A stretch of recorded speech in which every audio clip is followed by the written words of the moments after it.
Bakit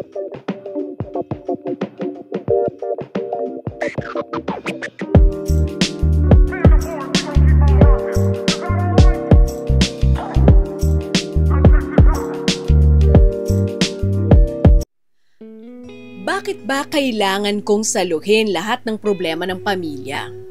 Kasali ba sa obligasyon ng panganay ang mag-ayos ng buhay ng mga kapatid kahit na nandyan pa sina mama at papa? Kumusta ka, Morkada? Ako si Gia ng Laguna. Meron akong kapatid na sobra kong magbigay ng problema sa pamilya namin. He's 21 years old, lahat na lang ata ng bisyo sinubukan niya na. Mismong ang bunso pa naming kapatid ang nagsumbong na nakita niya itong kapatid kong si Troy na may hinihit-hit sa kwarto niya. Actually, hindi ko pa talaga makonfirm yung sumbong sa akin ng bunso namin dahil hindi pa ako nakakadalaw sa bahay. Bumukod na po kasi ako nung nakapagtrabaho na ako. Pero ang obligasyon ko na sustentuhan yung pamilya ay hindi ko binitawan. Para sa akin kasi, mas makakapagtrabaho ako ng maayos kung wala ako sa bahay. Wala masyadong naririnig na away, malayo sa stress, pero akala ko lang pala yun. Lahat kasi ng nangyayari sa bahay nakakarating pa rin sa akin. Walang araw na hindi ako nakakatanggap ng problema o reklamo sa pamilya. Madalas nga ay tungkol dito sa kapatid kong si Troy. Dumagdag pang nangyari sa isa ko pang kapatid na lalaki na napasama sa fraternity. Ayun, halos malumpo dahil sa ginawang frat initiation. Nabisto na lamang ni na mama nung nakita nila na putlang-putla na siyang umuwi sa bahay at namimilipit sa sakit. Tinawagan nila ako kaya pinasugod ko agad sa ospital. Muntik pang mag-agaw buhay, MOR. Pero ay kinagagalit ko ay, kung hindi ko pa sinabi na dalhin sa ospital ay baka namatay na sa bahay yung kapatid ko. Pigang-piga at ubus na ako. Pera, pasensya, lahat na. Ang tigas-tigas ng ulo ng mga kapatid ko, MOR. Yung mama ko naman walang magawa. Hindi kayang kontrolin yung mga anak niya. Si Papa nasa ibang bansa pero hindi naman nagpapadala ng pera. Sa akin pa binubuntong lahat ng problema ng kapatid ko at pinaako lahat ng responsibilidad sa bahay. Naging mabuting anak po ako, sa totoo lang. Lahat ng problema ko ay akin lamang. Pero bakit pati problema ng mga kapatid ko? Parang kasalanan ko pa. Nagagalit sila sa akin dahil kung hindi raw ako bumukod ng tirahan, hindi raw magkakaproblema ng ganito. Tuloy, wala raw dumidisiplina sa mga kapatid ko. Bakit parang kasalanan ko pa? Alam kong naging mabait na anak ako. Ang laki-laking pera pa na ginastos ko para puhunan sa tindahan ni mama pero parang wala ring silbi. Dahil ako pa rin ang nagbabayad ng lahat ng bills. Sa totoo lang, MOR, wala naman silang ambag sa buhay ko ngayon eh. Siguro kung masama lang akong anak, puputulin ko na ang koneksyon ko sa kanila at bahala na sila sa buhay nila. Maraming salamat po sa pagbabasa ng aking storya. Ang inyong kamorkada, Gia.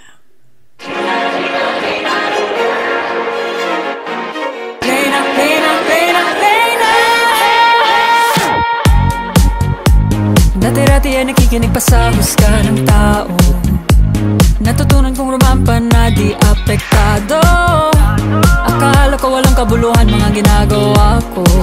Mas maraming talo kaysa sa panalo. Ang hirap magpakatotoo. Bawat kilos ko'y minamata. Nakaabang matalo ang mga mapanghusga. Dinadaan ko na lang singiti at pang deadlock. Ako ay isang reyna nagniningning aking corona. Ako ay isang reyna lakas loob ang aking corona. Tuwing umaga titingin sa salamin, sinasabi ko sa aking sarili, I am beautiful, I am kind, strength and wisdom, I clear my mind. Like the sun will shine and rise again. I am beautiful, I am kind, I am strong, oh yeah. Like the sun will shine and rise again.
At yun na nga ang istorya ni Gia, ang ating kapamilyang kabarkada. Dagang salamat, maraming salamat sa pagpapadala ng iyong kwento. I'm sure marami na namang mapupulot na aral base dito sa problemang ito, problemang pamilya. Sabi nga nila, di ba? Family is your strength and your weakness as well. You can't always be the fixer, Gia. Minsan, kailangan mo ring umatras at hayaan silang gawin ang dapat nilang tinatrabaho sa buhay nila. Allow them to grow. Kailangan nilang matutunan kung ano yung mga dapat nilang matutunan ng sarili lang nila. Gaya ng ginawa mo.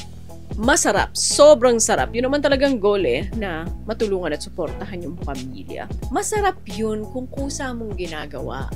Alam mo yun, hindi yung obligado ka na. Diba? Pursahan na yung panghihingi sa'yo na kada sweldo mo, bigay mo lahat sa pamilya, ganyan. Kasi, paano ka naman? Paano naman yung future mo? Paano naman yung buhay na bubuuin mo? Malalaki na yung mga kapatid mo. May mga utak na yan sila. May mga sarili na silang desisyon. Baka nga, yung pagtulong na yan pa ang humahad lang para mabuo din nila yung mga buhay nila. Diba? Alam mo yung ibig nating sabihin. Imbis na wino-work out nila yung future nila, tinatamad na sila kasi alam nilang meron namang ate na handa naman silang suportahan kahit wala silang gawin. Diba? Imbis na inaayos nila at natututo sila sa mga pagkakamali nila, walang nangyayari, walang leksyon kasi meron namang ating sinusolusyonan yung mga problemang dumadating sa buhay nila. Let them learn their lesson. Hayaan mo sila na matuto sa pagkakamali nila. Huwag mong kargahin ang lahat. Hayaan mo silang gumapang para matutong maglakad. Doon nagsisimula yung buhay. Ganon ka rin nagsimula, 'di ba? Madalas sa hindi, sa mga problema talaga tayo nakakakuha ng magandang leksyon. Sa mga pagsubok talaga tayo nagiging strong, di ba? Gaya mo. Ang dami mong pinagdaanan for sure. Kaya ganyang katatag ngayon. Kaya ang tibay-tibay mo na. Hayaan mo yung pamilya mo, yung mga kapatid mo, na matutunan din yun. Di ba? Na pagdaanan din yun. Para maging matatag din sila sa buhay kagaya mo. Kayang-kaya nila yan. Kayanan mo nga, nalampasan mo nga Dahil sa walang sumagip sa'yo at walang umako ng responsibilidad na dapat ikaw ang gumagawa dun sa mga desisyon, mali man o tama, na ginawa mo sa buhay mo. Ikaw yun. Diba? Pinanindigan mo yun, inako mo yun. Tingnan mo, ang dami mong natutunan sa buhay.